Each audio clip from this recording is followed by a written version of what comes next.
بسم الله الرحمن الرحيم نحن نقص عليك نبأهم بالحق إنهم فتية آمنوا بربهم وزدناهم هدى وربطنا على قلوبهم إذ قاموا فقالوا ربنا رب السماوات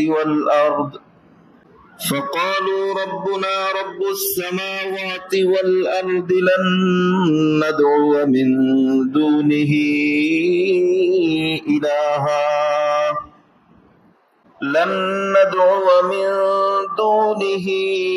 إلها لقد قلنا إذا شططا هؤلاء قومنا اتخذوا من دونه آلهة لولا يأتون عليهم بسلطان بين فمن أظلم ممن افترى على الله كذبا وإذ اعتزلتموهم وما يعبدون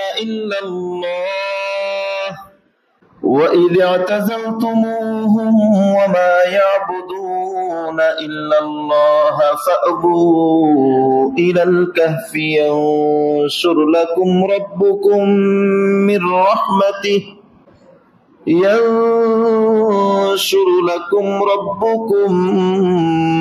رحمته وهيئ لكم من أمركم مرفقا صدق الله مولانا العظيم وصدق رسوله النبي الكريم সূরা কাহফের 13 নম্বর আয়াত থেকে 17 নম্বর আয়াত পর্যন্ত তেলাওয়াত করা হলো।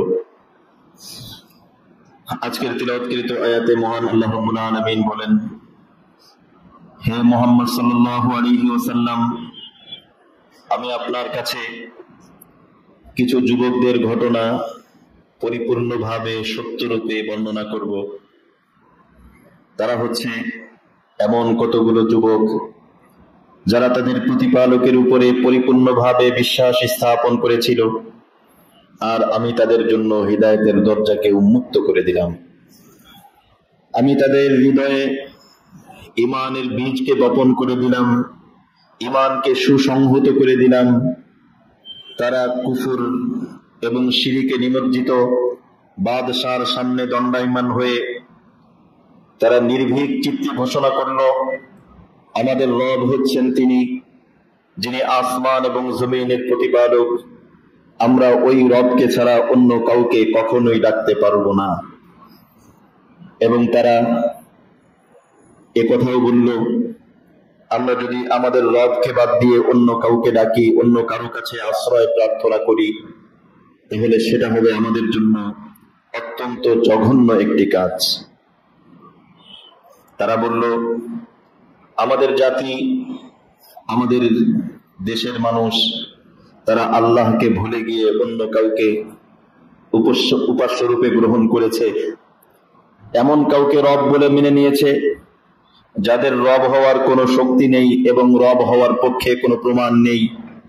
বস্তুত আল্লাহকে বাদ দিয়ে অন্য কাউকে যে উপাস্য রূপে গ্রহণ করে, সে চরম বিভ্রান্তি এবং মিথ্যার মধ্যে রয়েছে। মহান আল্লাহ রাব্বুল আলামিন বলেন, এরপরে তারা নিজ এলাকা থেকে পৃথক হয়ে গেল এবং তাদের থেকেও পৃথক হয়ে গেল যারা রবকে বাদ দিয়ে অন্য কারো উপাসনা করত। এলাকা থেকে কাফের মুশরিকদের সান্নিধ্য থেকে দূরে চলে যাওয়ার পর তারা আশ্রয় গ্রহণ করল একটি পাহাড়ের গুহায়। রব্বুল আলামিন বলেন, অন্যায়কে, কুফরিকে এবং কুফরির জাতিকে পরিত্যাগ করার কারণে আমি তাদের জন্য আমার রহমতের দুয়ারকে খুলে দিলাম এবং তাদের সমস্ত বিষয়গুলোকে আমি সহজ করে দিলাম। এটা ছিল আজকের তিলাওয়াতকৃত আয়াতের সাবলীল অনুবাদ। আল্লাহ রাব্বুল আলামিন যদি তৌফিক দান করেন, আজকের তিলাওয়াতকৃত আয়াতের উপরে কিছু কথা বলার চেষ্টা করব ইনশাআল্লাহ। কেউ যদি হিদায়াত গ্রহণ করতে চায়, নিজের জীবনকে সাজাইতে চায়, আল্লাহর ওলি হইতে চায়, তার জন্য একদম শর্ট সংক্ষিপ্ত প্রেসক্রিপশন আজকের এই আয়াতে আল্লাহ পাক দিয়ে দিয়েছেন। খুব শর্ট সাজেশন, 1-2 কথার মধ্যে আল্লাহ রাব্বুল আলামিন ব্যক্ত করেছেন। আল্লাহ পাক তৌফিক দান করলে আমরা কিছু, যতটুকু আল্লাহ পাক তৌফিক দান করেন, কিছু আলোচনা করার চেষ্টা করবো ইনশাআল্লাহ। আল্লাহ পাক আমাদের সকলকে আজকের তিলাওয়াতকৃত আয়াত থেকে আমাদের সকলকে শিক্ষা গ্রহণ করার তৌফিক দান করেন। আজকে অনেকগুলি শিক্ষা আছে। আজকের তিলাওয়াতকৃত আয়াতের শুরুতেই আল্লাহ রাব্বুল আলামিন বলেছেন, হে রাসূল, আমি আপনার কাছে এমন কিছু যুবকদের কথা বলবো যারা ছিল যুবক এবং যারা হিদায়াতের উপরে অটল অবিচল ছিল, এবং তাদের জন্য আমি হিদায়াতকে বৃদ্ধি করে দিয়েছি। তাহলে বোঝা গেল হিদায়াতের প্রাপ্তির বড় একটা বয়স হলো যৌবনকাল। আমরা অনেক সময় চিন্তা করি যৌবনকাল নিজের খুশি মতো চলবো, বার্ধক্য অবস্থায় আল্লাহকে ডাকবো। এটা কেমন হলো না? আল্লাহ রাব্বুল আলামিন আমাকে সুন্দর একটা জীবন দান করলেন। এই জীবনের সিংহভাগ, যে সময়টার কদর সবার কাছে আছে, যে সময়টা স্ত্রীও চায়, সরকারও চায়, নেতাও চায়, আত্মীয় স্বজনও চায়, ওই বয়সটা আমি আল্লাহকে দিলাম না। আল্লাহকে এমন বয়সটা দিলাম যে বয়সটা কেউ চায় না। এটা বড় জুলুম হবে। এজন্য যাদের যৌবনকাল আছে, এখনো যাদের সুযোগ আছে, সর্বোচ্চ 50 বছর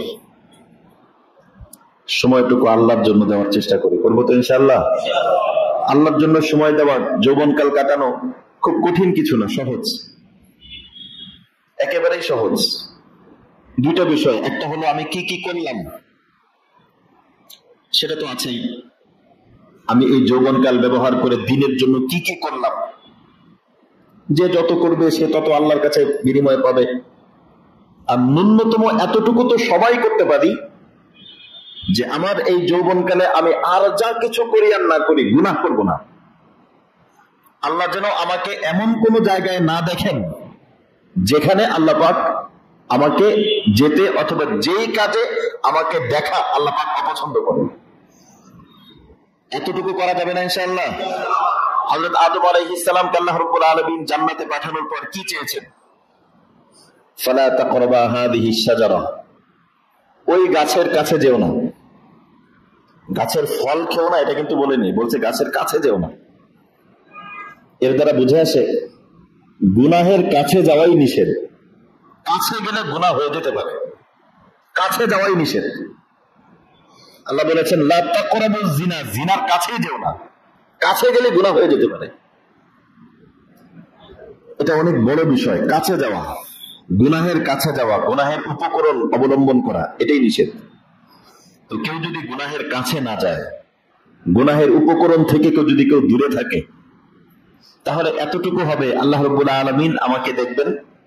এমন কোন কাজে আল্লাহ পাক আমাকে দেখবেন না যেই কাজে দেখাটা আল্লাহ পাক অপছন্দ করেন। এরকম যদি কারো কোনো দিন যায়, ওই দিনের মধ্যে সে আল্লাহওয়ালা হয়ে দিন কাটাইল। আমি ফজরের আজান হয়ে যাওয়ার পর আল্লাহ রাব্বুল আলামিন আমাকে বিছনায় দেখতে চান না। যদি কাউকে বিছনায় দেখেন আল্লাহ, তাহলে সে আল্লাহর নাফরমানি করবে। কিয়ামতের দিন আল্লাহ রাব্বুল আলামিন বলবেন, আজানের পরে তো তোমাকে বিছনায় আমি দেখতে চাই নাই, আমি তো তোমাকে টেলিভিশনের সামনে দেখতে চাই নাই, আমি তো তোমাকে সিনেমার সামনে দেখতে চাই নাই, আমি তো তোমাকে সুদী কারবারের ওখানে দেখতে চাই নাই, আমি তো তোমাকে মদ এবং জুয়ার আসরে দেখতে চাই নাই, ওখানে কেন গেছো? এতটুকু আল্লাহ রাব্বুল আলামিন আমাদের কাছ থেকে চাওয়াটা খুব সংক্ষিপ্ত। মানুষ সামান্য কিছুর জন্য কত কিছু করে। প্রেমিক প্রেমিকার কাছে প্রিয় হওয়ার জন্য কত কিছু করে। কয়েকদিন আগে একজন আমার কাছে একটা ভিডিও পাঠাইছে, সত্য মিথ্যা জানি না, বাস্তবতা কিনা। একজন বড় মানুষ আমাকে পাঠাইলো যে হুজুর দেখেন মানুষ কি পরিমাণ পাগলামি করতে পারে। একটা বিমানের উপর থেকে সে লাফ দিছে, মানে বিমানের চলা অবস্থায় সেখান থেকে পাখার উপর উঠছে, পাখার উপর উঠে লাফ দিছে। কি লাভ?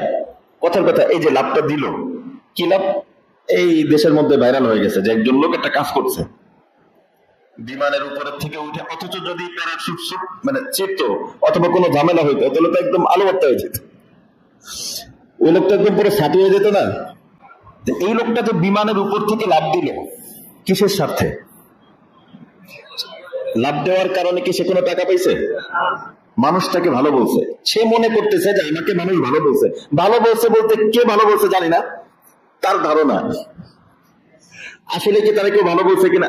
সে একটা কাজ করছে, সবাই একদম হয়তো এই যে গ্রিস বুকে নাম লেখাবে, কি কি করবে, এরকম কিছু হতে পারে।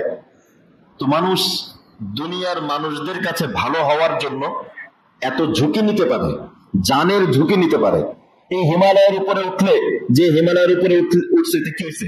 এই কারণে, কথার কথা, একজন হিমালয়ের উপরে উঠছে, এই লোকটা রাস্তা দিয়ে যাইতেছে, এজন্য দোকানদাররা দোকান খুলে দেবে যে ভাই আপনি যেহেতু হিমালয়ে উঠছেন, আপনি আমার দোকান থেকে যা মন চায় সব নিয়ে যান, আমরা কোনো বিল রাখবো না, এরকম। তো কি হয়েছে? কথার কথা উঠছে, তো কি হয়েছে? প্রয়োজন নাই, মানে সে মনে করছে যে মানুষ জানলো, নাম জানছে, আমাকে উঠছে। এই তো মানুষের কাছে একটু প্রিয় হওয়ার জন্য মানুষ, অথচ এটা কত জানের ঝুঁকি। এই সমস্ত কাজগুলো কতটা রিস্কি না? জানের ঝুঁকি। এই জানের ঝুঁকি থাকার পরেও মানুষ এই কাজগুলো করে কারো প্রিয় হওয়ার জন্য। তো ঈমানওয়ালা আল্লাহর প্রিয় হওয়ার জন্য গুনাহ ছেড়ে দেওয়া, গুনাহের কাছে না যাওয়া, এতটুকু কাজ করতে পারবে না? এতটুকু কাজ আল্লাহ পাক আমাকে এমন কোন কাজে না দেখেন যেই কাজে দেখাটা আল্লাহ পাক অপছন্দ করেন, এমন কোন কথা আমি না বলি যেটা আল্লাহ অপছন্দ করেন। প্রত্যেকটা এতটুকু যদি কেউ করে, আমরা হিসাব করি আজকের দিন এমন কারো গেছে কিনা। প্রত্যেকে একটু ঘুমানোর আগে আমরা যে মুরাকাবা বলি, মুরাকাবা হলো এটা, রাত্রে ঘুমানোর আগে চোখ বন্ধ করে 10টা মিনিট চিন্তা করা, আজকের দিনে কি এমন কোন জায়গায় আমি গেছি যে জায়গায় যাওয়াটা আল্লাহ পাক পছন্দ করেন না, এমন কোন কথা বলছি যেই কথা বলাটা আল্লাহ পছন্দ করেন না, এমন কোন আচরণ কারোর সাথে করছি যে আচরণটা আল্লাহ পাক পছন্দ করেন না, এমন কোন খাবার খাইছি যেই খাবার খাওয়াটা আল্লাহ পছন্দ করেন না, এমন কোন টাকা ঢুকাইছি পকেটে যেই টাকা পকেটে ঢুকানো আল্লাহ পছন্দ করেন না। আমরা যদি রাত্রে ঘুমানোর সময় এই মুরাকাবা করার পরে আমরা যদি দেখি আলহামদুলিল্লাহ ভালো, এমন কিছু করি নাই, তাহলে বুঝতে হবে আজকের দিন আমার তাকওয়ার উপরে চলেছে। আজকের দিন আমার কোন আমল যদি নাও থাকে কোনো সমস্যা নেই, কোন আমল এইগুলোর বাইরে সে কোনো আমল করে নেই, কোনো সমস্যা নাই। ওই ব্যক্তি আজকের দিন যদি মারা যায়, আল্লাহর ওলি হয়ে সে মারা যাবে। এই জন্য আমরা আমাদের জীবনটাকে এভাবে সাজানোর চেষ্টা করি। অনেকে দেখা যায় এমন কিছুর মধ্যে জড়িত থাকে যেটা আসলে দরকার ছিল না। মূল বিষয় যেটা, সেটা হলো আল্লাহ রাব্বুল আলামিনের প্রিয় হয়ে থাকা। তো আমাদের যে যৌবনকাল আছে, আমাদের যাদের হায়াত আছে, যতটুকু হায়াত আছে, যৌবনকাল শেষ হওয়ার পরেও যতটুকু আছে, হায়াত তো আছে, এই হায়াতের সময়গুলো আল্লাহর ইবাদতে কাটানো। ইবাদতে বলতে সংক্ষেপে বললাম, আল্লাহ রাব্বুল আলামিন এমন কোন কাজে আমাকে না দেখেন যেই কাজে আল্লাহ আমাকে পছন্দ করেন না। আল্লাহর অপছন্দনীয় জায়গা, অপছন্দনীয় বিষয়, অপছন্দনীয় কাজ থেকে নিজেকে গুটিয়ে নেওয়া। এতে কি হবে? এতে হবে আল্লাহর অপছন্দনীয় কাজ থেকে আমি নিজে দূরে যত সরব। দেখেন, একজন লোক, কথা কি ক্লিয়ার বোঝা যাচ্ছে? একজন লোক হজে যাচ্ছে। যারা হজে যায়, বিমান যখন চলে বাইতুল্লাহর দিকে যাচ্ছে, তখন এই সামনে যে থাকে ওখানে দেখা যায় যে কত কিলোমিটার গেল আর কতটা বাকি থাকলো। 1000 কিলোমিটার গেছে আর এতটা বাকি আছে, এরকম বাকি থাকে, আর আস্তে আস্তে টাইম বাড়তে থাকে আর কিলোমিটারও কমতে থাকে। কথার কথা, সে 3000 কিলোমিটার চলে গেছে, মানে সে যত বাংলাদেশ থেকে দূরে, বাইতুল্লাহ তত কাছে। বিষয়টা এরকম না? যত দেশ থেকে দূরে হবে তত বাইতুল্লাহ কি হবে। আর বান্দার হালাত হলো, বান্দা গুনাহের থেকে যত দূরে আল্লাহর তত কাছে।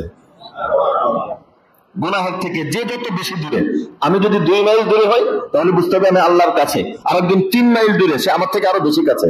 আর একদিন 10 মাইল দূরে, সে আরো বেশি কাছে।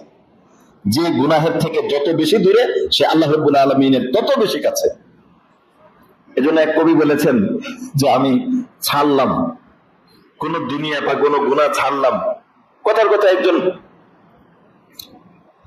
জিনা করত, জিনার মতো কাজ তো নোংরা একটা আবর্জনা না এবং বাজে জিনিস, তো এই কাজটা সে ছাড়ছে, একটা বাজে জিনিস ছাড়ছে, কিন্তু পাইছে কাকে? আল্লাহকে পেয়েছে। এই কথা বুঝতেছেন না? সে বান্ধবীকে ছাড়লো, বান্ধবীকে ছাড়লে একটু কষ্ট হইতেছে, একটা বান্ধবীকে ছাড়লো, বান্ধবীকে পাইলো কাকে? আল্লাহকে। তাহলে কাকে ছাড়লো আর কাকে পাইলো? আর এমনটা যদি হয় যে আল্লাহকে ছাড়লো, বান্ধবীকে পাইলো, তো কাকে ছাড়লো, কাকে পাইলো? দুইটার মধ্যে কোনো মিল আছে? একজন হারাম চাকরি ধরলো, হারাম টাকা ধরলো, ছাড়লো কাকে? বলেন কাকে ছাড়লো? আর একজন হারাম চাকরি ছাড়লো, পাইলো কাকে?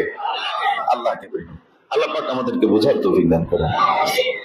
কেউ যদি ইমানের উপরে একটু আগায় আসে, প্রথম পদক্ষেপটা আল্লাহ পাক দেখতে চান।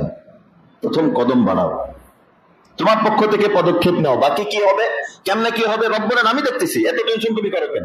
তুমি তোমার জায়গা থেকে একটু কদম বাড়াও। গোটা দেশের সমস্ত মানুষ এই বাক্যে কুফরি করতেছে, গোটা দেশের সবাই, একজনও বাকি নেই। দেশের প্রধান সহ সমস্ত জনগণ কুফরি করে, শিরকি করে, শুধু 7 জন মানুষ তারা আমরা কুফরি করব না। তো গোটা সমাজ কোন দিকে? একদিকে। কিন্তু এই আসহাবে কাহাফের 7 জন, প্রথমে 6 জন ছিল, পরে একজন যুক্ত হয়েছে, 7 জন। এরা বলছে না আমরা এটা করব না। এই যে করব না, এই যে সিদ্ধান্ত, আল্লাহ রাব্বুল আলামিন বলেন ওয়ারাবাতনা আলা কুলুবিহিম, আমি তাদের দিলকে জমায় দিছি, এই দিলের উপর স্থিরতা, ইস্তেকামত দান করছে। ইস্তেকামত অনেক বড় জিনিস। ইস্তেকামত হাজার কারামত থেকে ইস্তেকামত এটা বেশি দাম। অনেকে দেখা যায় হঠাৎ হুজুর, হঠাৎ চলে যায়, হঠাৎ হুজুর, কথা বুঝলেন? হঠাৎ কোনো বয়ানে হঠাৎ বুজুর্গ, হঠাৎ হুজুর, হঠাৎ খুব বেশি, এটা বেশি টিকে না। হঠাৎ না, অল্প হোক, স্থায়ী হোক। বয়ান শোনার পরে হঠাৎ হুজুর হয়ে একদম হঠাৎ অনেক বেশি। তাহাজ্জুদ পড়ার কথা, কথার কথা 8 রাকাত, ওপরে 80 রাকাত, কেউ কেউ তো 100 রাকাতে পড়ছে। রাসূল পড়ছেন কয় রাকাত? রাসূল কয় রাকাত পড়ছে? 8 রাকাত পড়ছে। হযরত আয়েশা সিদ্দিকা বলেন রাসূল রমজান বা রমজানের বাইরে 8 রাকাতের বেশি পড়তেন না। রাসূল পড়ছে 8 রাকাত, আর একজন পড়ে কয় রাকাত? 100 রাকাত। তোমার 100 রাকাত পড়তে হচ্ছে কি? রাসূল নিজে পড়ছে 8 রাকাত, তুমি 8 রাকাত পড়ো। হ্যাঁ, নফল নামাজ বেশি পড়লে সমস্যা নেই, কিন্তু এই যে হঠাৎ বুজুর্গ এটা থাকে না। আর আরেকটা জিনিস আমরা বলি অতি ভক্তি চোরের লক্ষণ। অতি ভক্তি এটাও ঠিক না। যেমন দেখেন কোরআন শরীফে আমরা কি বলি? পবিত্র কোরআন, ঠিক না? পবিত্র কোরআন, পবিত্র হাদিস, কোন জায়গায় লেখা মহাপবিত্র, এটা আবার কি? কোরআন শরীফ যেখানে পবিত্র, তো সেখানে মহাপবিত্র আবার কি? এই মহাপবিত্র ওরস শরীফ, মহাপবিত্র মাজার শরীফ, এটার সাথে আমাদের আপত্তি যে কোরআন যদি পবিত্র হয় তাহলে পবিত্র, এই যে মহাপবিত্র অতি ভক্তি, ঝামেলা আছে। আল্লাহ পাক আমাদেরকে বোঝার তৌফিক দান করেন। কেউ যদি কদম বাড়ায়, আল্লাহর পক্ষ থেকে সাহায্য আসে এবং আল্লাহর পক্ষ থেকে ইস্তেকামত আসে। এই জন্য আমরা নিজেরা একটু দেখবো যে আমার আমল স্থির কিনা নাকি অস্থির, আমি যতটুকু করতেছি স্থির কিনা। আমি মসজিদে আসার পরে আমি 2 রাকাত নামাজ পড়ি, রেগুলার পড়ি। কারো যদি তাহাজ্জুদের সময় ঘুম না ভাঙে, আপাতত ঠিক আছে, ঈশান নামাজের পরে, ঈশান নামাজের পর থেকেই তাহাজ্জুদের রক্ত শুরু হয়ে যায়। ঈশান নামাজের পরে 4 রাকাত নামাজ পড়ে নিল তাহাজ্জুদের নিয়তে, আল্লাহ পাক তাকে তাহাজ্জুদেরই সওয়াব দান করুন। বাসায় ঘুমানোর আগে 4 রাকাত নামাজ পড়লো তাহাজ্জুদের নিয়তে, ঘুমায় যেতেছে, ঘুমানোর সময় ওযু করা সুন্নাত। ওযু অবস্থায় কেউ যদি ঘুমায়, পূর্ণ রাত ওই ব্যক্তি আল্লাহ রাব্বুল আলামিনের জিম্মাদারিতে থাকে। কেউ যদি শোয়ার পরে আয়াতুল কুরসি পড়ে, আল্লাহ পাক ওই ব্যক্তিকে, ওই ব্যক্তির প্রতিবেশীকেও আল্লাহ পাক হেফাজত করবেন। ঘুমানোর সময় ওযু তো করাই লাগে, ওযু করে তাহাজ্জুদের নিয়তে 2 রাকাত 4 রাকাত নামাজ পড়ে ঘুমায় গেল, এটা স্থায়ী আছে, পুরো বছরে আমল ছুটে নেই। এটা হলো অনেক বেশি আল্লাহর কাছে দামি। কিন্তু হঠাৎ একদিন 100 রাকাত, পরের দিন মোটেও না, পরের দিন নামাজি না, পরের দিন মানুষ খুন, এগুলো কি? এই মানে ব্যালেন্স ছাড়া কাজ, এগুলো আল্লাহর কাছে পছন্দনীয় না। এজন্য আমরা যা করবো আমাদের জন্য কাজের মধ্যে কি থাকে? ব্যালেন্স থাকে। অনেকে দেখা যায় ব্যালেন্স ছাড়া কাজ করে, কাজ করতেছে ব্যালেন্স ছাড়া। ব্যালেন্স থাকা দরকার। রাসূল সাল্লাল্লাহু আলাইহি ওয়াসাল্লাম ওনার প্রত্যেকটা কাজ খায়রুল উমুরি আওসাত, মধ্যম ধরনের, মধ্যম পন্থা। রাসূল সাল্লাল্লাহু আলাইহি ওয়াসাল্লামের কাছে কোনো কাজ আসলে নবীজি দেখতেন সবচেয়ে সহজ কোনটা, নবীজি সবচেয়ে সহজটাকে গ্রহণ করতেন। যদি অপশন থাকতো একটা কঠিন কাজ, একটা সহজ কাজ, নবীজি সহজটাকে গ্রহণ করতেন। ইচ্ছা করে কঠিন কোনো কিছু নিজের উপর চাপায় নেওয়া এটা রসুলের আদর্শ না। একজনের সহজ সুযোগ আছে, সে ইচ্ছা করে কঠিন কিছু চাপাই নিল না। কথার কথা একজনের সামর্থ্য আছে যে সে এসি চালাইতে পারে, সামর্থ্য আছে, এসির ভিতরে শরীরের তার সামর্থ্য আছে, এবং কারো কারো চাহিদাও আছে, জরুরত আছে। ওই ব্যক্তি যদি এসি লাগায় সমস্যা নেই। সে যদি চিন্তা করে না আমি কষ্টই করব, এই কষ্ট তো শরীয়ত চায় না। সামর্থ্য থাকলে তুমি কোনো হারাম করো না, হালাল ভাবে, ঠিক আছে। সব সাহাবী তো আবু যর গিফারি ছিল না, এই কথা বুঝেন নাই? সব সাহাবী কি আবু যর গিফারি ছিল? আসলে উসমানের মতো লোক তো ছিল, ওমরের মতো লোক তো ছিল, পুরোটা মিলেই তো শরীয়ত। এই কথা বুঝতেছেন না? পুরোটা মিলেই দিন। বাইতুল্লাহ শরীফে ওখানে আমরা গেছি, মুসাফির আমি 2 রাকাত নামাজ পড়ছি। পাশে তো একজন বলতেছে যে বাইতুল্লাহ শরীফ এসে আমি সব নামাজে পড়ি। আমি বললাম আপনি পড়তে পারেন, এটা শরীয়ত না। রসুল যেখানে ছাড় দিচ্ছেন 2 রাকাত, আমিও রসুলের আদর্শ অনুসরণ করলাম, 2 রাকাত, সমস্যা তো নেই। নফল পড়লাম সমস্যা নেই, কিন্তু জরুরি কিছু না। রসুল সফর অবস্থায় 2 রাকাত, এটাই শরীয়ত। 4 রাকাত বিশিষ্ট নামাজ 2 রাকাত, এটাই কি শরীয়ত। রাসূল সাল্লাল্লাহু আলাইহি ওয়াসাল্লাম কখনো শুধুই 2 রাকাত, কোন সুন্নত পড়েন নেই। আছে আমার এরকম মন চাইল না আমি সুন্নত পড়লাম না, এখন এই জন্য যদি কেউ চিন্তা করে এই আপনি পড়লেন না কেন? পড়লাম না, রসুল পড়েননি তাই পড়িনি। এই কথা বুঝেন নাই? আমি কি রসুল থেকে বেশি বুজুর্গ? রসুল পড়েন নাই। সাহাবায়ে কেরাম রোজা অবস্থা, একজন কথার কথা রোজা রাখছে, অসুস্থ হয়ে গেছে। শরীয়তের মাসলা কি? অসুস্থ হয়ে গেলে ইচ্ছা করলে রোজা ভাঙতে পারবে। ও বলতেছে আমি মরে গেলে যাবো, রোজা ভাঙবো না। এটা দিন না, এটা শরীয়ত না। কথা বুঝে আসছে? আমি মরেও যদি যাই রোজা ভাঙবো না, এটা তোমার খামখেয়ালিপনা, এটা তোমার বাড়াবাড়ি, এটা দিন না। এটা রসুলের দিন না, তুমি অন্য ধর্মের। রসুলের ধর্ম এটা না। তুমি মরে গেলে রোজা ভাঙবে না কেন? রসুল যেখানে ভাঙতে বলছেন, মানে রোজা না রাখার অনুমতি আছে, ভাঙার অনুমতি, তুমি ভাঙো। কোরআনে স্পষ্ট আছে ফাইন কুনতুম মারাদা আও আলা সাফারিন ফাইদ্দাতুম মিন আইয়ামিন উখরা। সফর অবস্থায় যদি কেউ থাকে অথবা অসুস্থ হয়ে যায়, সে রোজা ভেঙে অন্য সময় রেখে নেবে, এটা দিন, এটা শরীয়ত। এই জন্য এরকম বাড়াবাড়ি, মানে নিজের পক্ষ থেকে বেশি কষ্ট চাপায় নেওয়া, এগুলো শরীয়ত না। শরীয়ত অনুযায়ী চলতে হবে। আমাকে শরীয়ত যেটা অনুমতি দিয়েছে বা সেটা ঠিক আছে, শরীয়ত অনুযায়ী চলতে হবে। শরীয়তের থেকে বেশি, হাদিসের মধ্যে আসছে, তুমি যদি বেশি কঠোরতা চাও, দিনকে তুমি পরাজিত করতে পারবে না। এমন করতে পারবে না যে একদম দিন পরাজিত করে ফেললে, পারবে না। বরং তুমি শরীয়ত যেটা বলে, শরীয়তের ওই বিষয়গুলো তুমি মানার চেষ্টা করো। আমি কি বোঝাতে পারলাম? এজন্য আমাদের পক্ষ থেকে আমরা যেটা করব সেটা হলো, হঠাৎ বুজুর্গ, হঠাৎ পীর, হঠাৎ অলি, এরকম না। যেটা হোক স্থায়ী হোক, যেটা হোক কি হোক, 2 রাকাত আমল ধরেন, ওটা স্থায়ী হোক, একদম স্থায়ী, মৃত্যু পর্যন্ত ওইটাই থাকুক। আপনি গুনাহ থেকে বাদ দিয়েছেন, ওটা স্থায়ী হোক। হঠাৎ কোনো বয়ান শোনার পরে একদম ভালো বুজুর্গ, আমরা ইদানিং, আমি কেউ যদি আমার সাথে দেখা করতে চায়, আমি আপাতত সময় দেই না। কেউ যদি বলে হুজুর আপনার সাথে আমার মনের কিছু কথা আছে, আমি তাকে বলি আপাতত আপনি 1 মাস আমার বয়ান শুনবেন, পরে দেখা করবেন। 1 মাস আগে বয়ান শুনেন, প্রথমে কথা না, 1 মাস আগে বয়ান শুনেন, এরপরে আপনার সব কথা শুনবো, আগে না। আশরাফ আলী থানভী রহমাতুল্লাহ আলাইহি, ওনার কাছে কেউ গেলে বলতেন 1 বছর আমার কথা শুনেন, এরপর আপনার কথা শুনবো।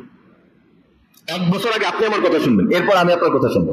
আর 1 বছর থাকার পর আপনার কথা শোনা লাগবে না, সব আপনার হয়ে যাবে। এক লোক আসছে, 2.5 ঘন্টা তার হালাত বলছে আমার কাছে, 2.5 ঘন্টা, এই বিভিন্ন হালাত, এই সমস্যা, এই সমস্যা, 2.5 ঘন্টা ধরে ধৈর্যের সাথে শুনছি। পুরো হালাতের সার কথা হলো, আমি তাকওয়ার পথে চলতে পারি না, গুনাহ থেকে বাঁচা আমার জন্য কষ্ট হয়, আমি কি করতে পারি? আমি তাকে বললাম আমার আগামীকাল ইসলাহি মজলিস আছে, আপনি আসবেন। গুনাহমুক্ত জীবনের কথা শুনলে, প্রেসক্রিপশন শুনলে আপনার ওইভাবে চলতে হবে। ওই লোক এরপর আর আমার সাথে দেখা সাক্ষাৎ নাই। মানে হঠাৎ করে কোনো একটা আবেগ লাগছে, হঠাৎ কোনো একটা জিনিস মনে পড়ছে, এই হঠাৎ আসছে, হঠাৎ চলে গেছে, এগুলো দিন না। এজন্য এখন যদি কেউ হঠাৎ আবেগ ঢালতে আসেন না, তুমি আগে বয়ান শোনো, 1 মাস আমার আলোচনা পুরোটা শোনো, প্রত্যেকটা তাফসিরে একদম 1 মাস ধরে তুমি জুমার বয়ানে বসবা, 2 তাফসিরে অংশগ্রহণ করবা, মাসিক ইসলাম মজলিসে বসবা, এরপরে আসবা, তোমার সব কথা শুনবো, এর আগে না। তাহলে বোঝা যাবে সে কি আসলে আবেগে আসছে নাকি বাস্তবেই আসছে। এই কথা বুঝেন নাই? আবেগে যদি আসে, আবেগেই যাবে, ওটা ফায়দা হবে না। আবেগের নাম শরীয়ত না, বুঝে শুনে মানার নাম শরীয়ত। কেউ যদি এমনি নামাজ পড়তে আসে, সব হবে না। এমনি সবাই আসতেছে তাই আসলাম, সব হবে না, বুঝে শুনে আসতে হবে। আমি নামাজে আসতেছি, আমি সিজদা কাকে দিতেছি, আমি কি বলতেছি, এটা বুঝে শুনে ইবাদত করতে হবে। এরকম যদি হয় তাহলে সেটা দিন হবে। মানে আমার আবেগ এটা না। আমি সাহাবায়ে কিরাম নামাজ পড়ছেন বাইতুল মুকাদ্দাসের দিকে, হঠাৎ করে আল্লাহ রাসূল কি বললেন? কোরআনের মধ্যে কি ঘোষণা আসলো? ফাওয়াল্লি ওয়াজহাকা শাতরুল মাসজিদিল হারাম, এখন থেকে বাইতুল্লাহর দিকে ফিরে নামাজ পড়ো। সাহাবায়ে কিরাম কি কোনো সন্দেহ করছেন? আমাদের বাংলাদেশ হইলে 80% মুসল্লি বলতো, হুজুর এক এক রকম এক এক সময় কথা কয়। 80% মুসল্লি, আমি একদম নিশ্চিত বলতে পারি আমাদের বাংলাদেশ হইলে 80% মুসল্লির মানতো না। হুজুর কি বলে, এক সময় ওই দিকের কথা বলে, আরেক সময় এদিকের কথা বলে, কি কোন দিক মানবো? আর কেউ কেউ এটা শোনার পর নামাজি বাদ দিয়ে দিত, নামাজি পড়বো না, আগে আবার এদিকে পড়ি। এটা হলো আমাদের বাঙালিদের স্বভাব। এটা মানে ওরা কোনো বুঝে শুনে কাজ করে না। মানে কারণ যেই আল্লাহ এতদিন বাইতুল মুকাদ্দাসের দিকে ফেরার নির্দেশ দিয়েছে, ওই আল্লাহ যদি নির্দেশ দেয় তাহলে আমি অবশ্যই বাইতুল্লাহর দিকে ফিরবো। কথাটা এটা না? আমাদের এরকম শরীয়ত একজন একটা জিনিস কথার কথা জানে, সে জানে, দিন মনে করে জানে। তাকে যখন কোরআনের কথা বলা হলো যে ভাই এটা কিন্তু শরীয়ত না, শরীয়ত হলো এটা, সে বলবে কত হুজুর কত কথা বলে, জানে এই আমি যেটা করি এটাও হুজুররাই বলে, এটা হুজুরদের থেকেই শুনছি। এটা কি রে ভাই? আপনি 1000 বছর একটা কাজ করেন, কিন্তু আপনার সামনে যখন শরীয়ত বলা হবে আপনি এখানে চুপ হয়ে যাওয়ার কথা, আপনি চুপ কেন হন না? কথা কি বুঝে আসছে?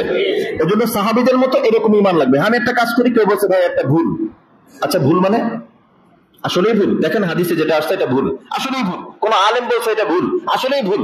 আমার মন যতই চাক এটা ভুল মানে ভুলই। কোরআন যেখানে ভুল বলছে, হাদিস যেখানে ভুল বলছে, আমি হাজারো যদি জানি, এটাকে ভুল মেনে নেওয়া, এর নাম হলো ঈমান।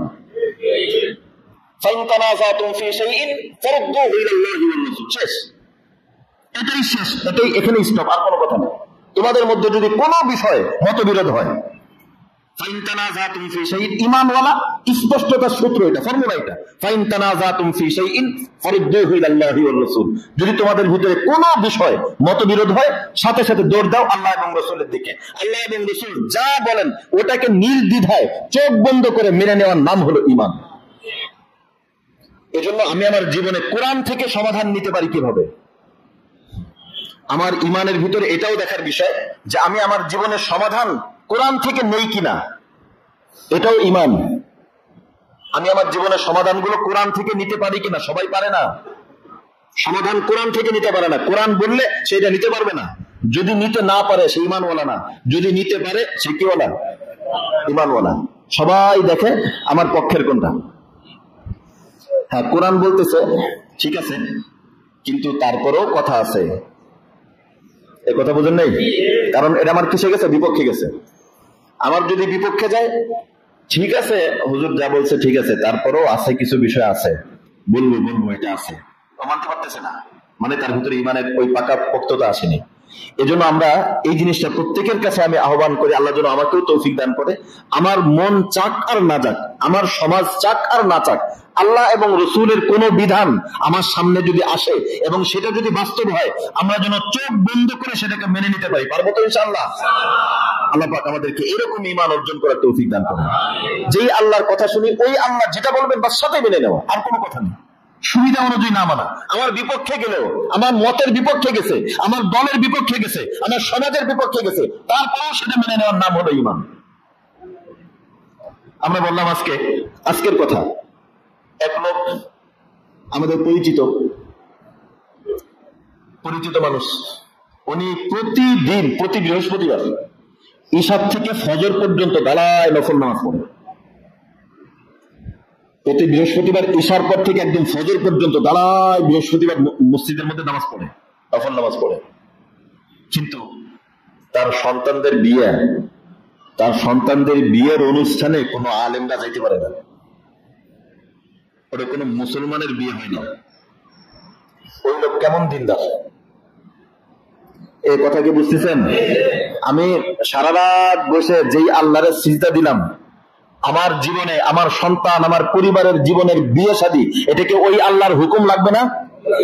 ওই আল্লাহ এবং ওই রাসূলের হুকুম অনুযায়ী যদি আমার পরিবারের বিয়ে না হয়, তাহলে আমি কোন আল্লাহরে সিজদা দেই? ওই আল্লাহ আর এই আল্লাহ তো এক না।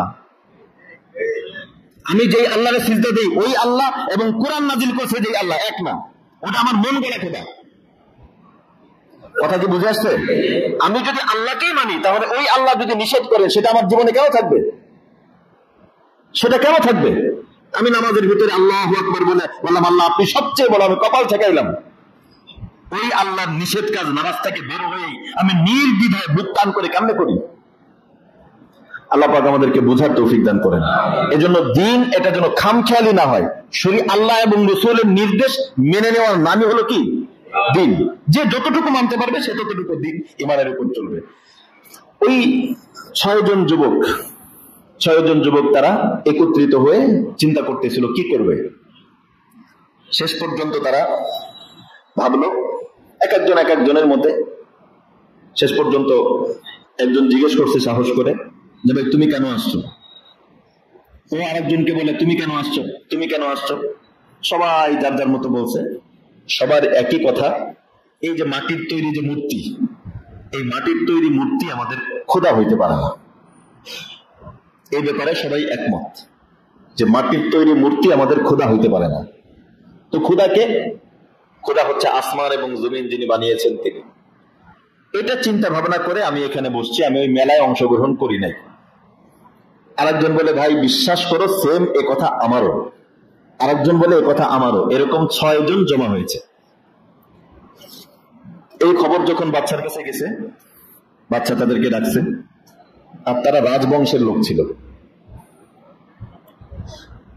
তখন বাদশাহ ডাকি ইউনুস বলছে যে তোমরা রাজবংশের লোক, তোমরা আমার এই নির্দেশ মানো না, এটা তো অনেক জঘন্য কাজ, তোমরা ফিরে আসো, ভালো হয়ে যাও। কি বলে?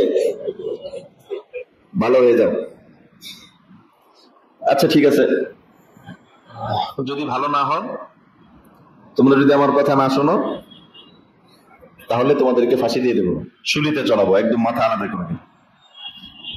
আর আপাতত এই মুহূর্তে তোমাদের শাস্তি হলো তোমাদের রাজবংশের যে পোশাক, এই পোশাকটা তোমরা খুলে ফেলো। শাহী পোশাক, মানে যেই পোশাক দিয়ে বোঝা যেত যে রাজবংশের মানুষ, আপাতত এই মুহূর্তে এই পোশাকটা খুলে ফেলো। এই পোশাক তোমরা পড়তে পারবে না। হ্যাঁ, তোমরা যদি পরবর্তীতে বুঝে এই কুফরির পথে ফিরে আসো তাহলে পড়তে পারো, কিন্তু এর আগ পর্যন্ত তোমরা এটা পড়বে না। আর তোমাদের সাথে আমি কয়েকদিন পরে তোমাদেরকে আবার ডাকবো, তখন সিদ্ধান্ত নিবা। যদি তোমরা আমার কথার সাথে একমত হও তাহলে ছেড়ে দিব, আর একমত যদি না হও তাহলে ওই জায়গায় তোমাদেরকে কতল করে ফেলবো, শুলিতে চড়াই শেষ করে দেব। আশপাশের কয়েকজন চামচা ছিল, চামচা আছে না, আশপাশের কয়েকজন চামচা কয় স্যার এদের ছাড়েন না, এদেরকে যদি ছাড়েন এরা আর ফিরে আসবে না, এরা যেহেতু আসছে এদেরকে এখনই একটা শাস্তি দেন। তো বাচ্চা বলছে যে না, এদেরকে আমি সময় দেই, এরা একটু বুঝে শুনে চিন্তা ভাবনা করো। 6 জন যুবক চলে আসছে। আসার পরে তারা পরামর্শ করছে। তাদের জীবনের উল্লেখযোগ্য 2টা অধ্যায়। 1 নম্বর হলো তারা সংঘবদ্ধ হয়েছে। একাকী থাকলে কিন্তু তাদের এই শক্তিটা অর্জন হতো না। তারা 7 জনের মেধা যখন একত্রিত হয়, আর 7 জনের মেধাই যখন ভালো থাকে, ফ্রেশ থাকে, মানে ব্রেনের মধ্যে কোনো গুনাহের ময়লা না পড়ে, ব্রেনের ভিতরে যদি কোনো গুনাহের ময়লা পড়ে ওই ব্রেন নষ্ট হয়ে যায়, ওই ব্রেনে ভালো কোনো কিছু আসে না। যত খারাপই ওই ব্রেনে আসে, ভালো কিছু কল্পনাই করতে পারে না, ভালো কোনো বুঝতেই চায় না, ভালো জায়গায় যাইতেই চায় না, ভালো কথা শুনতেই চায় না। কারণ কি? কারণ ও হলো ব্রেনের ক্যান্সারে আক্রান্ত। ব্রেন ক্যান্সার বুঝেন? একটা হলো ব্রেন ক্যান্সার, আর একটা হলো চিন্তা চেতনার ক্যান্সার। ওর চিন্তাটাই খারাপ, ও দেখলে খারাপটা দেখে, শুনলে খারাপটা শুনে, ভাবলে খারাপটা ভাবে। অনেক যুবক আছে রাত্রেবেলায় শুয়ে শুয়ে খারাপ জিনিস কল্পনা করে, খারাপ জিনিস শুয়ে শুয়ে খারাপ জিনিস কল্পনা করে। তো রাত্রেবেলায় হলো ব্রেনটা ঠান্ডা হয়। বিজ্ঞান বলে আমাদের ব্রেন থেকে কিছু এই রড থেকে অন্ধকার, হাদিসের মধ্যে কিন্তু অন্ধকারে ঘুমের কথা আসছে, অন্ধকারের মধ্যে ঘুমানো উচিত। একদম ঘুমের ভিতরে মানে আলো না থাকলে অন্ধকারে ঘুমাইলে ওই ঘুমটা বেশি গাঢ় হয়, আর ওই ব্রেন থেকে কিছু বের হয়, নির্গত হয়, যেটা মাথাকে ঠান্ডা রাখে। তো মাথা ঠান্ডা হবে কি? সে তো মাথাকে নাপাক করে। সে যখন খারাপ কোনো কিছু চিন্তা করে রাত্রে শুয়ে শুয়ে, তো মাথাটাকে তো খারাপ করে, নষ্ট করে। ওই নষ্ট মাথা দিয়ে ভালো কোনো কিছু আসবে না। এজন্য মাথাকে ফ্রেশ রাখতে হবে। শুধু মাথায় একটা টুপি লাগাইলেই মাথা ভালো হয়ে যায় না, এ কথা বুঝতেছেন? শুধু মাথার মধ্যে একটা টুপি দিলেই কি মাথা পাক হয়ে যায়? ব্রেনের মধ্যে সে কি কল্পনা করে, বিশেষ করে যুবকদের মধ্যে এই রোগটা খুব বেশি। খারাপ খারাপ বাজে বাজে জিনিস কল্পনা করে, মানে একদম জঘন্য জঘন্য জিনিস কল্পনা করে। এই জঘন্য জিনিস তুমি কল্পনা করে রাত্রেবেলা ঘুমাইতেছো, আর তুমি রসুলের স্বপ্ন দেখবা? দোয়া চাই, আমাদের কাছে আমল চাই, আমল দেন, নবীজিকে স্বপ্ন দেখতে মন চায়। এই খারাপ কল্পনা দিয়ে ভালো কোনো কিছু আসবে না। এই জন্য ব্রেনকে ফ্রেশ রাখা দরকার।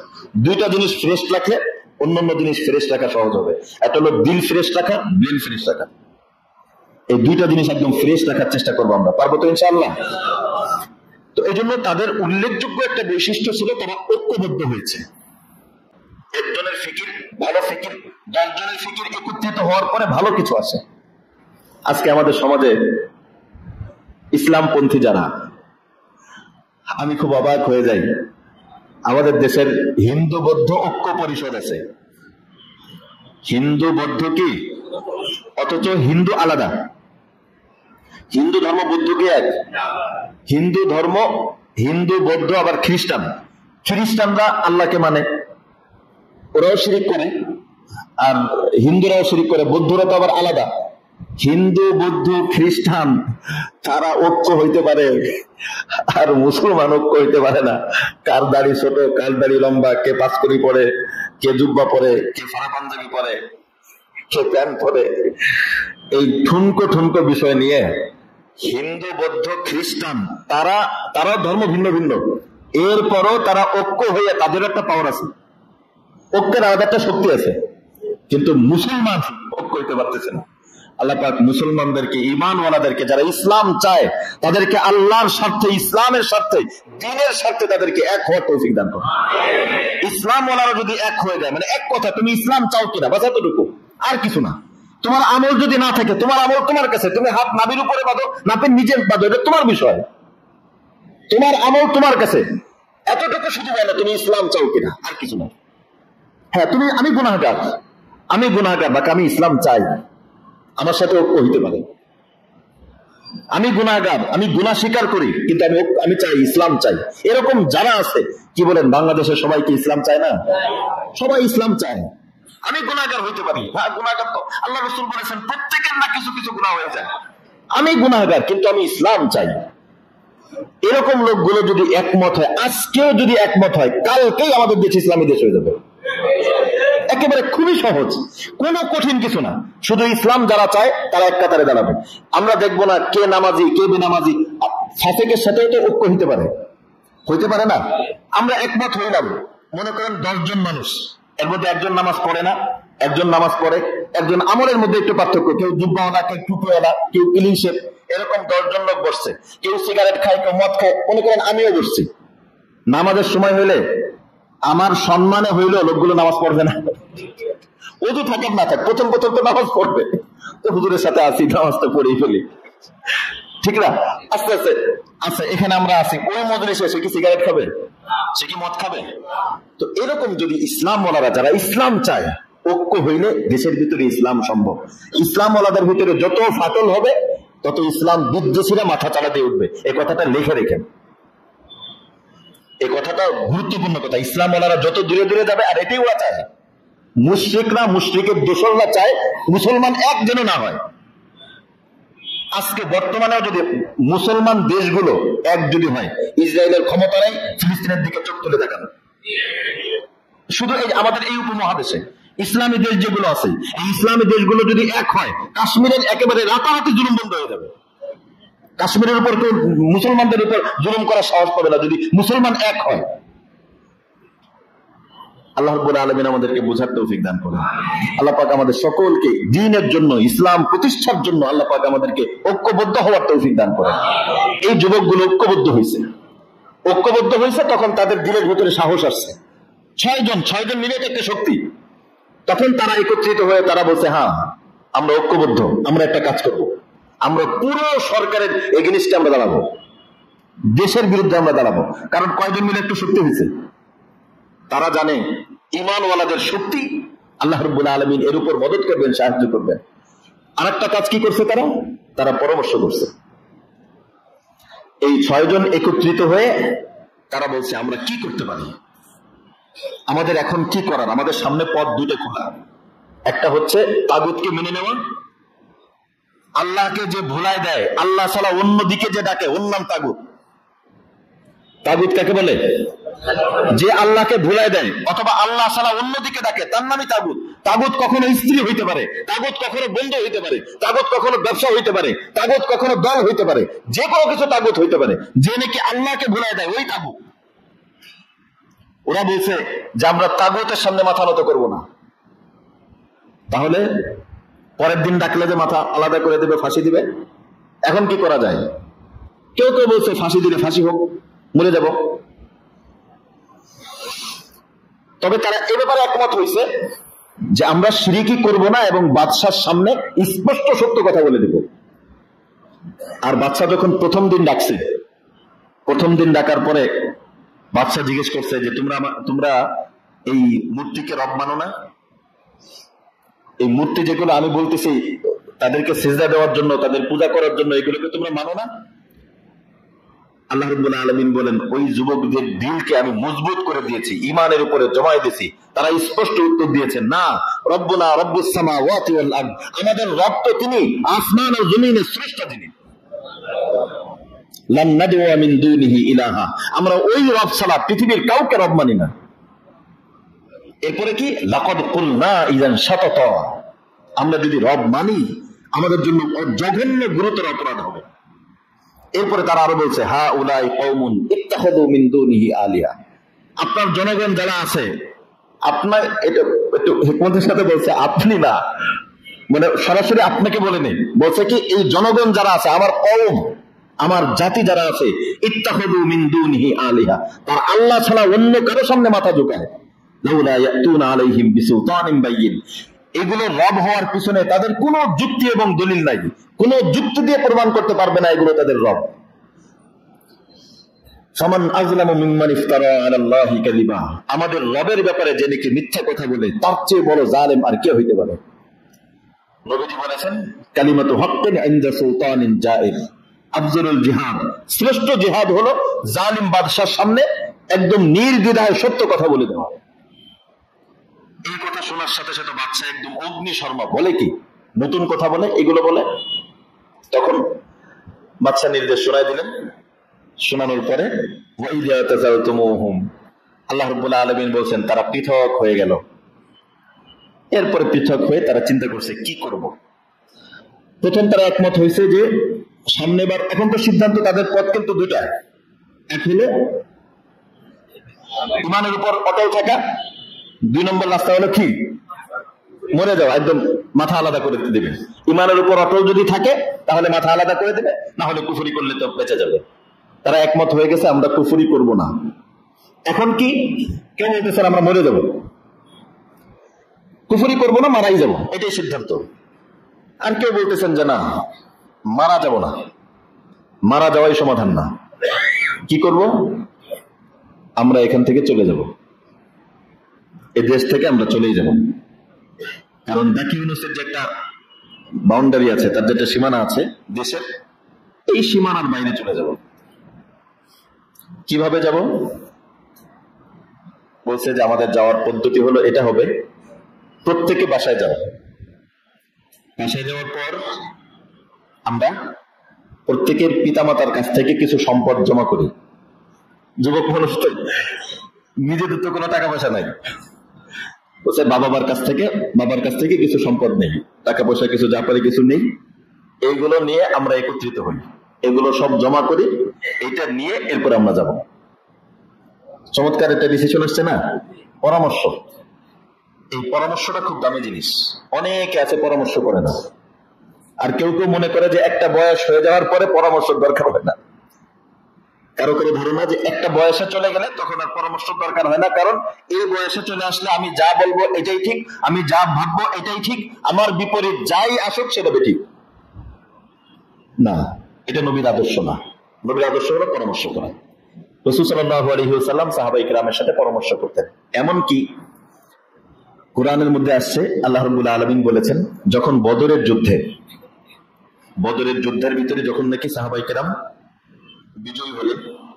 বিজয়ী হওয়ার পর যখন নাকি বন্দীদেরকে গ্রেফতার করা হলো, যারা নাকি কাফেরদের মধ্যে থেকে কিছু যখন বন্দী হয়ে গেল, এই বন্দীদেরকে কি করা হবে এটা নিয়ে নবীজি পরামর্শ করলেন। হযরত ওমর রাদিয়াল্লাহু তাআলা আনহু বললেন, ইয়া রাসূলুল্লাহ, পরামর্শের কি আছে এখানে? পরামর্শ তো স্পষ্ট, আমার কথা তো একদম কাটছাট কথা। কি কথা? সেটা হলো যারা যারা বেঁচে আছে সবাই হত্যা করে দেন, এবং প্রত্যেকে যার যার আত্মীয়কে সে মারবে, কারণ তারা যুদ্ধের মধ্যে তারা পরাজিত হয়েছে, ওদের একমাত্র শাস্তি হলো ওদেরকে হত্যা করে দেওয়া। আবু বকর সিদ্দিক রাদিয়াল্লাহু তাআলা আনহু বললেন যে ইয়া রাসূলুল্লাহ, হত্যা না করে তাদের থেকে আমরাও একটু আর্থিকভাবে একটু দুর্বল আছি, একটা মোটা মুক্তিপণ ধার্য করা হোক, যে এই পরিমাণ মুক্তিপণ দিয়ে তাদেরকে মুক্তি দিয়ে দেওয়া হবে। আর যারা নাকি মুক্তিপণ দিতে পারে না, তারা মুসলমান বাচ্চাদেরকে শিক্ষা দীক্ষা দিবে, শিখাই দিবে। রাসূল সাল্লাল্লাহু আলাইহি ওয়াসাল্লাম এটাই ফয়সালা করলেন। এটা কিন্তু আল্লাহ রাব্বুল আলামিনের উদ্দেশ্য ছিল না, এটা আল্লাহ রাব্বুল আলামিনের ইচ্ছাও ছিল যে ওদেরকে হত্যা করে ফেলা। তখন আল্লাহ রাব্বুল আলামিন কোরআনের ভিতরে আয়াত অবতীর্ণ করলেন কি, মা কানা লিন নাবিয়্যি আন ইয়াকুনা লাহু আসরা হাত্তা ইসখিনা ফিল আরদ। নবীর জন্য এটা সমীচীন না যে নবী এই সিদ্ধান্ত দিবে। এরপর আল্লাহ পাক বলেন, তুরিদুনা আরাদাদ দুনিয়া, আপনি কি দুনিয়া চান? আল্লাহু ইউরিদুল আখিরাহ, অথচ আল্লাহ তো আখিরাত চান। আল্লাহু আজিজুন হাকিম, আল্লাহ পরাক্রমশালী, আল্লাহ প্রজ্ঞাময়। এরপর আল্লাহ বলেন, হ্যাঁ, লাউলা কিতাবুম মিনাল্লাহি সাবাকা লামাসসাকুম ফীমা আখাযতুম ফীহি আযাবুন আলীম। যদি আল্লাহর পক্ষ থেকে ফয়সালা না হতো, এই ফয়সালা না হতোর এক ব্যাখ্যা হলো যদি পরামর্শ না হতো তাহলে শাস্তি দিয়ে দিতাম, কিন্তু যেহেতু পরামর্শ হয়েছে, ইয়া রাসূলুল্লাহ, আমার একটা ছিল যে যারা ধরা খেয়েছে সব মানে তার কতল করে ফেলা হবে, তারপর আপনাদের সিদ্ধান্ত যেহেতু আপনি যেটা সিদ্ধান্ত নিয়েছেন, এই সিদ্ধান্তের উপরে আমার শতভাগ সন্তুষ্টি আছে, আপনি এটাই করেন। এখানে পরামর্শ, এই পরামর্শটার উপরে আল্লাহ রাব্বুল আলামিন তার সন্তুষ্টি প্রকাশ করলেন যে আপনি যেটা করছেন এটাই ঠিক আছে, আপনি এটাই করেন। এজন্য আমরা আমাদের জীবনে, ব্যক্তি জীবনে, পারিবারিক জীবনে সব ক্ষেত্রে আমরা চেষ্টা করব পরামর্শ করার জন্য। যে কোনো বিষয় যখন আসে পরামর্শ করলে ওই বিষয়টা আমাদের জন্য সুন্দর হবে। তো এই যুবকগুলো যখন পরামর্শ করলো, আল্লাহ রাব্বুল আলামিনের পক্ষ থেকে ভালো সিদ্ধান্ত আসলো, তারা এই তাদের সম্পদগুলো জমা করে এরপরে তারা পথ চলা শুরু করছে। কিছু দূর যাওয়ার পর একজন রাখাল, এই রাখালের সাথে দেখা।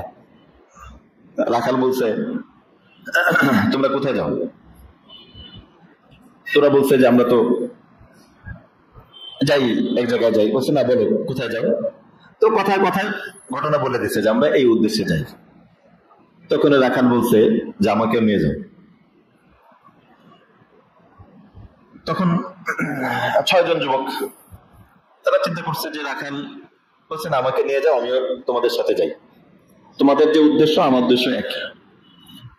ওরা বলছিল একটা কুকুর, ওই কুকুরটাও ওনাদের সাথে রওনা হয়েছে। এখন লোক সংখ্যা কয়জন? 7 জন, আর কুকুরটাও রওনা হয়েছে।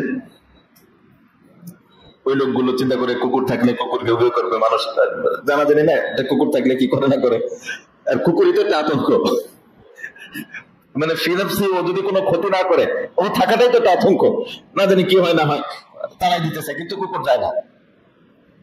অনেক তাড়ানোর পরেও কুকুর যাইতেছে না।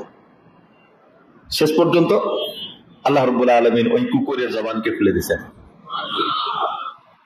কুকুর বলছে, ইয়া কওমি মা তুরিদুনা মিন্নি, কিরে তোমরা কি চাও আমার থেকে? লা তাখশাউনানি, আমার থেকে তোমরা কোনো ভয় পেও না, আমি তোমাদের কোনো ক্ষতি করব না। কেন? আনা উহিব্বু আহবাবাল্লাহি তাআলা, যারা আল্লাহকে ভালোবাসে আমিও তাদেরকে ভালোবাসি। ফাতানামু আনা আহরুসুকুম, তোমরা চলো, তোমাদের সাথে আমিও থাকি। তোমরা যখন ক্লান্ত হয়ে বিশ্রাম গ্রহণ করবে, আমি তখন তোমাদের পাহারাদারির দায়িত্ব পালন করব। এরকম প্রাণীদের মুখের ভাষা অনেক আছে, কোরআনের মধ্যে অনেক এরকম ঘটনা আছে। হুদহুদ পাখি কথা বলছে না, হুদহুদ পাখির ঘটনা আছে না, পিপলা কথা বলছে না, ইয়া আইয়ুহান নামলু দুখুলু মাসাকিনাকুম লা ইয়াহতিমান্নাকুম সুলাইমান ওয়া জুনুদুহু ওয়া হুম লা ইয়াশউরুন। পিঁপড়া জোরে চিৎকার দিয়ে বলছে, হে পিঁপড়া সমাজ, সুলাইমান এবং তার বাহিনী আসতেছে, তোমরা সবাই আজকে ঘর থেকে বের হও না, কারণ তোমরা যদি ঘর থেকে বের হও তখন সুলাইমানের অজান্তেই তোমরা ওনার বাহিনীর পায়ের নিচে পড়ে পিষ্ট হয়ে যাবে। হযরত সুলাইমান আলাইহিস সালামের কানে এই কথা গেছে। সুলাইমান আলাইহিস সালাম পিঁপড়াটাকে ধরছে, ধরবে বলছে, তুই আমারে চিনিস? কই কি আপনি দাউদের ছেলে সুলাইমান না? মানে বুঝাইলে যে আপনারাও চিনি, আপনার বাপকেও চিনি। এটা বুঝাইলে না যে আপনারাও চিনি, আপনার কি চিনি, বাপকেও চিনি। আল্লাহ রাব্বুল আলামিন ইচ্ছে করলে যে কারো থেকে জবান খুলতে পারে। রাসূল সাল্লাল্লাহু আলাইহি ওয়াসাল্লামের মসজিদের ভিতরে যে মেম্বার, ওই মেম্বার থেকে, কাঠের যে মেম্বার ছিল, গাছের মেম্বার, ওই মেম্বার থেকে আওয়াজ বের হয়েছে না? আল্লাহ রাব্বুল আলামিন যখন যার জবানকে খুলে দেয় সেই কথা বলতে পারে। তখন তারা ওই কুকুরটাকে সাথে নিয়ে তারা তখন চলতে থাকে। কিছু দূর যাওয়ার পর তারা একটা গুহার মধ্যে আশ্রয় গ্রহণ করে। আল্লাহ রাব্বুল আলামিন যদি তৌফিক দান করেন আগামী সপ্তাহে ইনশাআল্লাহ আলোচনা হবে। আজকের আলোচনা থেকে আমরা বড় যে বিষয়টা শিক্ষা গ্রহণ করতে পারলাম সেটা হচ্ছে দ্বীনের জন্য ইস্তেকামত জরুরি। আমি যতটুকু করি তার উপর যেন জমে থাকতে পারে। 2 নম্বর হচ্ছে আমার নিজের বুঝ মতো চলার নাম দ্বীন না, শরীয়তের হুকুম মেনে চলার নাম কি? দ্বীন। 3 নম্বর যেটা বোঝা আছে সেটা হলো ঈমানওয়ালা যারা ইসলামকে চায় তারা যদি ঐক্যবদ্ধ হয় তাদেরকে আল্লাহ রাব্বুল আলামিন অফুরন্ত নিয়ামত এবং অলৌকিক শক্তি দান করেন। 4 নম্বর বিষয় হচ্ছে আমরা যদি আমাদের জীবনে সফলতা চাই আমাদের প্রত্যেকটা ক্ষেত্রে পারস্পরিক পরামর্শ এটা আমাদের জীবনে জরুরি। আমরা যদি পরামর্শ করি, পরামর্শের মাধ্যমে অনেক ভালো ভালো সিদ্ধান্ত আল্লাহ রাব্বুল আলামিন আমাদেরকে দান করবেন। আল্লাহ রাব্বুল আলামিন আমাদেরকে যে কথাগুলো বলা হলো আমাদের সকলকে বিষয়গুলো আমল করার তৌফিক দান করেন। আমিন।